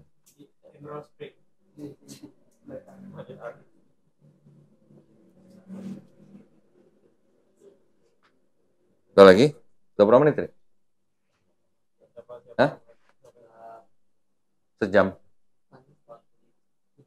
Sejam 45. Oh, bentar lagi. Oke, ada lagi? Tanya?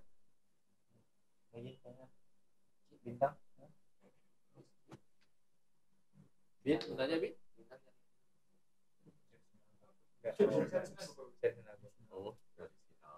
Nanti kita cari sinagog. Saya ada teman yang dulu mantan Judaisme. Nanti saya tanya, siapa tahu dia bisa tahu alamat yang di Bekasi ya. Berarti Judaisme itu nggak harus orang Yahudi. Gini, sebenarnya kalau Yahudi itu dibandingkan dengan agama Kristen dan Islam, Yahudi tidak pernah ngajak-ngajak orang untuk masuk agama mereka. Nggak pernah. Misi nggak ya? Nggak, bukan agama misi.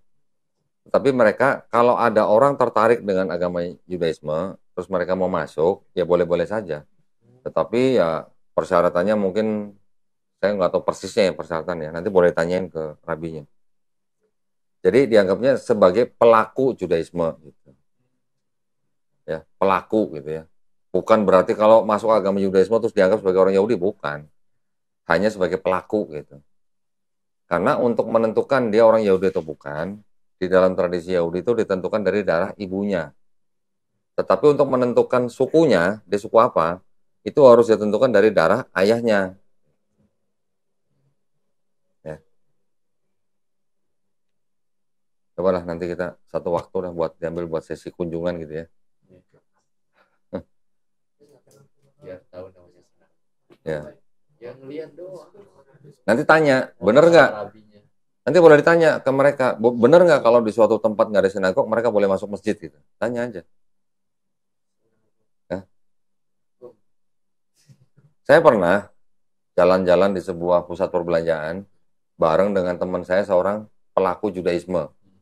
Ya. Waktunya sholat asar. Begitu azan, dia sama saya sama-sama masuk masjid. Saya sholat di saf depan, dia di belakang. Sholat. Saya di saf depan kan, para jemaah kan. Dia sendiri di belakang. Hah? Enggak. Kan gerakannya beda. Gerakan tefilah mereka berbeda dengan sholat kita. Tapi ada samanya. Ya miripnya paling kalau nggak salah tuh berdiri dalam bentuk begini. Kalau nggak salah. Iya. Ada, mereka begitu. Jadi mereka boleh masuk masjid untuk beribadah. Dia mengambil posisi paling belakang. Nempel tembok supaya nggak ditepuk dari belakang. Dia nggak berada di tengah. Kalau di tengah nanti ditepuk orang di belakang repot itu nanti. Nah, masalahnya teman-teman kita yang Muslim juga mungkin masih awam ya mengenai masalah ini ya. Jadi kalau ada orang Yahudi mau masuk, biasanya mereka bertanya dulu ke orang yang di dalam masjid. Saya orang Yahudi, saya mau beribadah di sini boleh nggak gitu. Biasanya begitu.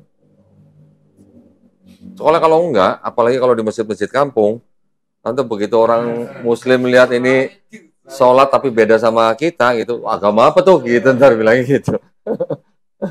Ya. Di masjid CRT itu. Iya. Oh itu bisa langsung digerebek gitu kalau gitu. Iya, makanya masyarakat kita juga harus diedukasi. Lagi, pertanyaan?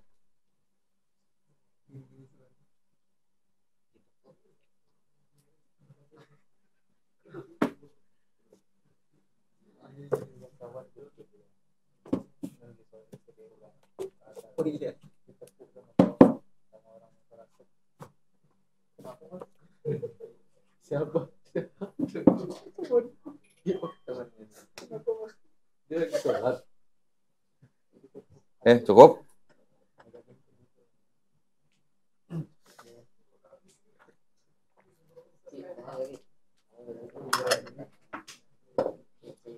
Jadi saya rangkum ya, tadi ya pelajaran kita hari ini ya, bahwa kita harus mengetahui posisi daripada Mesias di dalam Yahudi dan juga dalam Kristen, juga dalam Islam.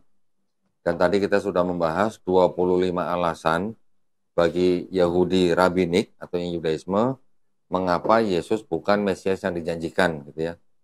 Tadi sudah saya berikan itunya, apa namanya, PowerPoint-nya, nanti saya kirim PDF-nya deh kalau enggak. Oke. Kalau tidak ada pertanyaan, kita tutup kelas kita pada hari ini ya. Dengan doa penutup kafaratul majelis. Subhanallahumma wa bihamdika asyhadu an la ilaha illa anta astaghfiruka wa atubu ilaik. Wabillahi taufiq wal hidayah. Wassalamualaikum warahmatullahi wabarakatuh. Waalaikumsalam warahmatullahi wabarakatuh.